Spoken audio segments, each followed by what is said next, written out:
샬롬, 반갑습니다. 6월 24일 월요일 새벽 하나님께 올려드립니다. 함께 찬송가 338장 부르십니다.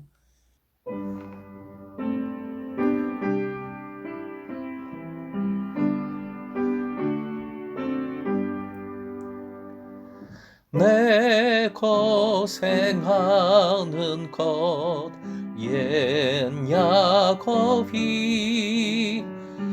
돌베개 뱉고 참 갔습니다. 금에도 성원이 늘 찬송하면서 주께 더 나아가기 원합니다. 야곱이 잠 깨어 일어난 후 돌단을 쌓은 것 본받아서 숨쉴 때 되도록 늘 찬송하면서 주께 더 나아가기 원합니다. 아멘.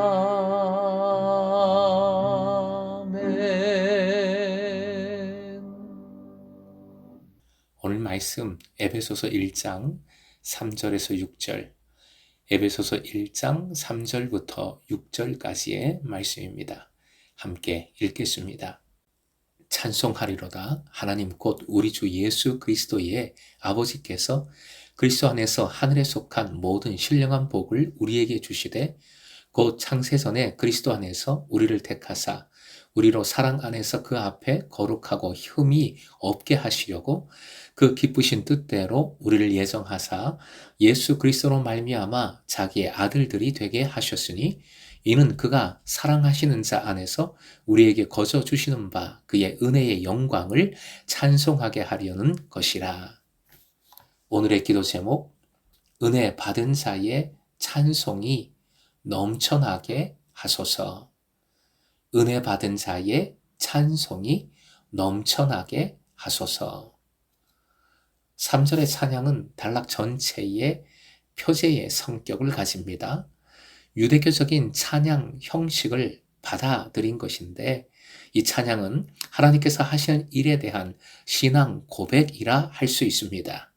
먼저 하나님께 대한 찬양이 나오고 그 다음에 찬양의 이유가 따라 나옵니다. 따라서 3절은 이 단락 전체의 주제입니다. 그리스도 안에서라는 표현은 장소적인 의미라기보다는 중개자의 의미로 반복해서 쓰여집니다. 하나님께서 우리의 구원을 결정하시는 것은 역사 안에 오신 그리스도 안에서 일어납니다. 하늘에 속한 모든 신령한 복으로 우리에게 복 주시되라고 합니다. 신령한 영적 복은 성령에 의해서 주어지는 복입니다. 하나님께서 그리스도 안에서 하늘에 속한 모든 신령한 복, 영적인 복을 우리에게 주셨다는 이 말씀은 하나님으로부터 예수 그리스도 안에서 주어진 새로운 실존을 의미하는 것으로서 피한적이고 미래적인 축복이 아니라 현재적인 구원을 뜻합니다. 하늘에 있는 영적인 복은 지상에서 그리스도를 통해 직접 주어지는 것입니다. 4절부터 신령한 복, 영적인 복의 내용이 제시됩니다. 본절에서 언급하고 있는 복은 하나님께서 세상을 창조하기 이전에 이미 우리를 선택하셨다는 것입니다. 다시 말해서 창세전에 그리스도 안에서 하나님께서 우리를 선택하셨다는 것이지요. 선택은 창조보다 앞서 있습니다. 얼마나 놀라운 경륜이고 큰 은혜인지요. 예수 그리스도는 창조 안에서 하나님의 뜻을 구체화하면서 창조주와 피조물 사이를 중개하는 창조의 중개자 되십니다. 선택은 그리스도 안에서 결정되기 때문에 선물입니다. 은혜입니다. 그리스도 안에서 우리는 하나님에 의해서 거룩해지고 책망받지 않게 되었음을 말씀은 강조합니다. 그 앞에라는 표현은 하나님 앞에서 라는 뜻이지요. 거룩한 생활을 위한 선택의 목적과 목표는 일상생활에서 시작되고 이루어져야 합니다. 5절, 그 기쁘신 뜻대로라는 표현은 예정하사와 중복되는 표현입니다. 이는 하나님의 사랑의 행위가 하나님 자신 안에 근거를 가지고 있음을 강조하는 것입니다. 하나님의 예정은 창세 전에 그리스도 안에서 주님의 뜻에 따라서 된 것입니다. 예정은 구원의 현재적인 차원을 포함한 하나님의 사랑과 은혜 전체를 표현하는 말입니다. 즉, 인간의 결단을 초월해서 하나님께서 전권적으로 택하신 은혜인 것입니다. 하나님의 예정으로서의 선택은 우리를 주님의 아들이 되게 하신 것이지요. 예정은 철저하게 예수 그리스도 안에서 이루어집니다. 그리고 예정의 목표는 아들됨입니다. 아들됨은 그리스도로 말미암아 되는 것인데 그 이유는 예수 그리스도가 하나님의 사랑하시는 아들이셨기 때문입니다. 아들됨은 법률적 개념으로서 양자가 되었다는 것을 뜻합니다. 아들됨은 로마법에 따르면 진짜 아들과 같은 권리와 의무를 가집니다. 양자라는 말에는 은혜가 이렇게 강조되어 있습니다. 하나님의 본래 자녀가 아닐지라도 은혜로 자녀가 되었고 똑같은 권리를 가지고 있음에 은혜가 강조된 말씀인 것입니다.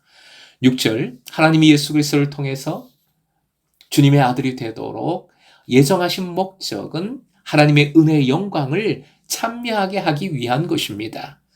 은혜라는 개념은 절대적인 하나님과 인간과의 관계를 보여주는 것이지요.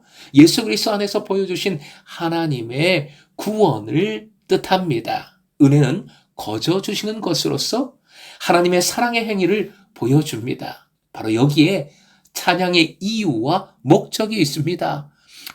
그리스도인들이 교회가 드리는 찬양은 하나님께서 허락해 주신 은혜에 대한 반응, 은혜에 대한 응답인 것이지요. 사랑하는 예배자 여러분, 우리는 예수 그리스도로 인하여 하나님의 자녀가 되었습니다. 이는 은혜입니다. 오직 은혜입니다. 전부 은혜입니다.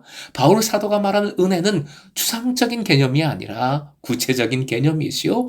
바로 예수 그리스도의 십자가 사건을 뜻합니다. 이 은혜, 오직 은혜로 죄인을 양자 삼아 주신 것입니다. 자녀 삼아 주신 것입니다. 이 은혜만이 하나님 앞에서 우리를 거룩하고 흠이 없게 합니다.